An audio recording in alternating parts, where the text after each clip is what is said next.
G'day everybody, welcome back to another episode of Crafted by Tim. I'm waiting for things to dry, so I thought I'd take a quick second to talk about yesterday. So yesterday was Sunday, and I was like, you know what, I'm gonna do something today. I'm gonna go to the swap meet.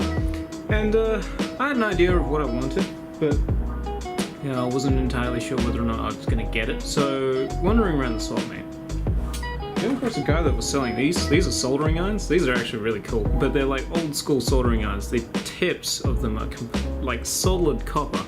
And I got 3 of them for $5. I thought, that's pretty cool. So I'm not sure what I'm going to do with them. I would like to know your opinion, because I feel like with the new foundry I could possibly melt down the copper. However, I also feel bad about doing that because, these things are part of history. So I'm interested to see what other people think about them because they're historical artifacts.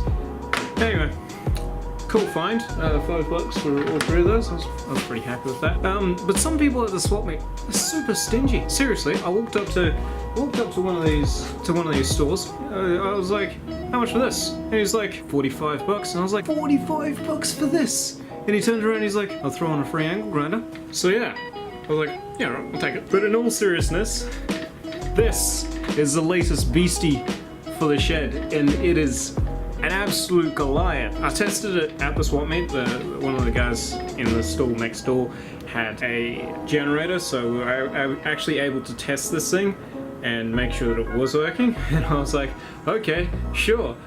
I'm gonna get myself a 9-inch angle grinder now, I guess. The guy was like, "Oh, you'll probably get more power and it'll spin faster if you take it home and plug it into mains." And I was like, "Yeah, that makes sense, sure." I was like, "Yeah, sure." $45 for a 9-inch angle grinder.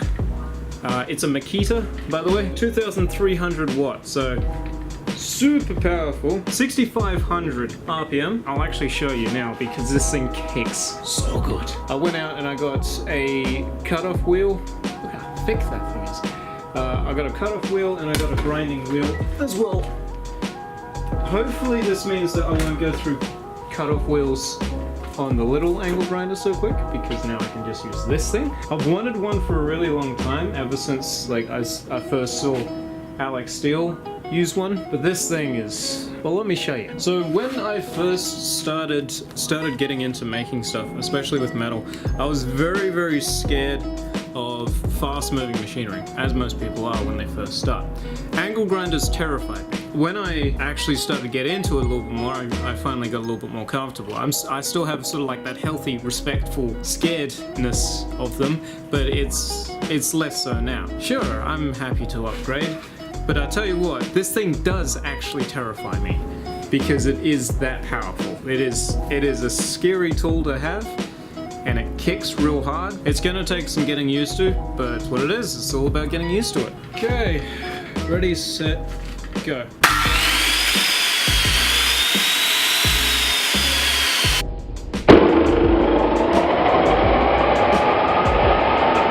Oh, and on top of it spinning super fast and being genuinely scary, it also weighs quite a bit. I think it weighs like 4 or 5 kilos. It is not a light thing to be using constantly. It's so awesome. So the other thing that I got up to yesterday was I decided that I'd go out and check out the Blacksmithing Association of Western Australia. These guys are based in Claremont, and they are traditional blacksmiths. They use coal and coke forges and nothing else, well, charcoal. It's a really traditional method of making stuff, and it was really cool to just sort of sit there and watch. But it wasn't long before someone was like, "Alright, come on, jump on." It's like, what? It seems like a really cool way to get into blacksmithing, and I think I'm going to actually join because it would be really nice to learn a little bit more about the forging aspect of knife making, because they do more along the lines of actually forging a knife rather than doing cut-off techniques and stuff like that. No more cutaway knives. So hopefully I can get into doing that a little bit more, because that's kind of where I'd like to sort of aim towards. It's kind of, if you have your own project and you want to get it done, by all means come in and have a play. Sort of just at least a way that I can start to experiment more with doing what I'm doing here, but in an environment where there's a lot more knowledge floating around and people are like, there's better ways of doing it. I suppose now I can say that I'm studying something.